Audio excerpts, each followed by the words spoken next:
Scene 63. Exterior. Agglomeration. Sunrise. Light streams from behind a silhouetted mountain peak. Wild birds call.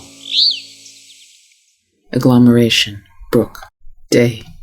Aedon and Auritia are hurrying down a trail. Tall trees flash shadows across their faces. Osethan and Dumar follow. Reaching the edge of a brook. Should not go. We should not go there. I advise against it. Why not do more? There are wild duck-eating crocodiles that way.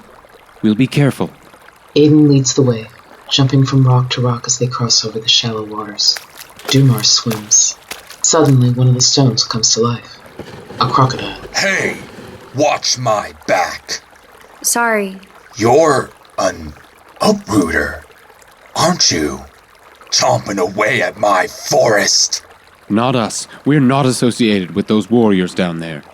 After a suspicious look over, the crocodile lowers back into the water and slithers away. Agglomeration. Thick trees. Leading the way, Aedon can barely see ahead while squeezing through the thick brush. An eager noise follows. A branch breaks, sending Kali, an orangutan, swinging toward their faces. She grabs another branch, dangling from one arm. Why? Why you invade Forbidden Forest? Frightened, Aedon jumps back, and then regains his composure. We're on a mission for Prince Lord Lemek. You wouldn't happen to know where the garden is? The forever lasting one? Kali leaps to the ground, jumping up and down. Kali no garden! But Indica not this way. Then how do we get there? Garden up dangerous mountain. What a bright, smart, talking monkey you are. We already know that. Kali no monkey! She's an orangutan, in case you didn't. Kali show way. Follow. The group step around to follow, but Dumar flutters to a stop in their way. Follow E? Follow her into the deep agglomeration? She's a strange vermin that wants nothing more than to feed you to her wild beastly cohorts. Wild beasts? No, just misunderstoods. You wouldn't mess with us? She best not. I bought 100 poisonous arrows. No. Help! He wants to help. He sees garden many time. Picking up their gear, the group takes off after Kali, with Dumar waddling behind in a pout. Agglomeration. Series of shots.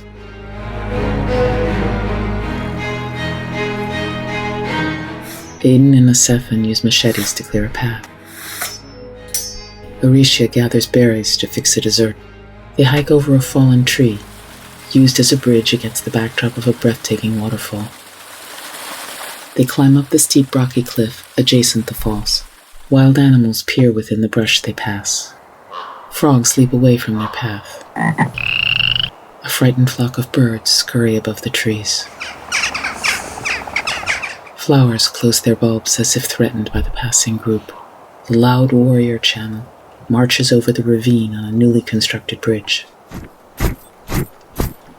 Wonder if there'll even be a twig left on that tree once we arrive. The group passes carved stone figures covered in moss. A golden python watches from a branch above. Nuts fall on their heads, triggered from chimpanzees in a tree above. Agglomeration. Python Valley. Afternoon. The road leads to a decrepit bridge with overgrown vines.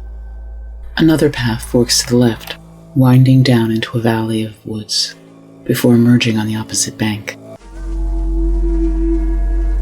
Kali interrupts Aedon, Auritia, and Osethan, who ponder if the bridge is crossable. Bridge. Cross bridge. Garden. Up ahead. Well, that crumbling beam would hardly hold my weight, much less... Dumar glances over at Osethan, who self-consciously looks down at his belly. Time is not on our side. The route through the valley seems longer. Danger! Very danger down way. Dumar stomps his webbed feet into their way. But we can't. We just can't. I can't cross that bridge. For whatever foolish reason, why not? I'm afraid of heights. A duck.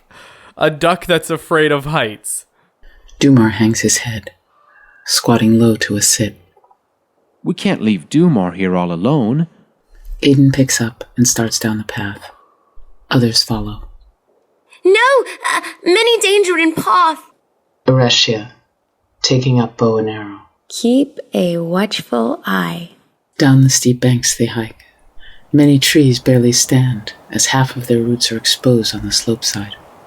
They climb over obtruding logs, carrying their packs and equipment. Upon reaching a fallen tree, they stop to rest. The leaves are crumbling off the trees. What could cause them to die? Not every land has only spring and summer like back home. Remember the stories about fall and winter? Those aren't made-up fables? Aedon takes the map, figuring out how to navigate. As he works out the details in his head, he notices that the earth appears to move. The ground rustles, then hisses. Up ahead, those leaves on the agglomeration floor, they're moving. Those aren't leaves. They're caliber pythons. Hundreds of hungry snakes slither toward them. Dumar runs back up the hill, where Kali is already swinging from branch to tree branch in retreat from the ravine. Alsethan scrambles up the slope, losing the satchel of food behind him. Aretia grabs 3 arrows from her pouch and lights the ends of them on fire. Using her tri-string bow, she releases them in quick succession. Swish. The flaming arrows ignite some of the dead leaves, creating a barrier the reptiles do not wish to cross. Alsethan notices the satchel of food behind the wall of fire and starts forward. The food! All our food is in there! Aedon, stopping him. It'll keep them at bay for a while. Breakfast was in there! Second meal. And third meal, too! What will we have for final meal? We can glean fruit in the forest. And I packed macaroons, too. The snakes twist around the satchel, devouring the food. Callie tell men down path danger. You could have told us there were pythons. The group looks worried. Regrouping, they notice Dumar lingering behind. We will cross the bridge. If you're too beak-brained afraid to follow, then sit here and wait for us to return. Dumar squats at the edge of the ravine with a pout. Bridge. Afternoon. Stepping onto the edge of the bridge, Aretia attaches a string to the end of an arrow and shoots toward the opposite bank. The rope anchors into a tree. Just in case this ancient span doesn't hold up. Tying the rope off. I'll go first. Ahead of her, Callie leaps, using the line to vault across. Aretia takes a long step onto the bridge, feeling her foothold. It is stable. Clinging tight enough to squeeze juice from the rope, Aretia slowly makes her way across. The wood moans. A few overgrown vines and loose branches fall away. Alsethan closes his eyes as he inches to a start. Popping his lids open, he rushes, almost running, to the opposite bank. Aedon turns to the duck. Come on, Dumar. If it held all of their weight, it'll certainly... I'll just wait here. Keep guard. Agglomeration, clearing, evening.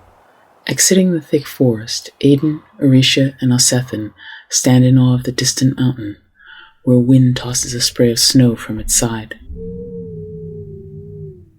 Looking down, they see a valley before them, covered with thousands of tree stumps. A dusting of snow creeps between.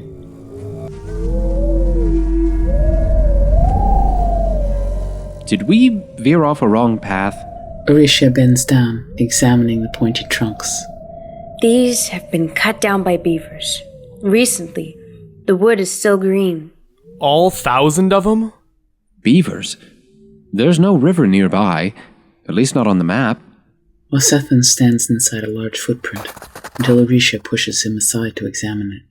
These prints look like elephants, and those marks might be from their trunk and tusks. Careful now. The group continue over the next hill. A trail of smoke leads them to a tiny cabin. Temperatures are falling along with the night. Either we should make a fire of our own, or investigate the one before us. What if it's Enkindu's cabin, awaiting our demise?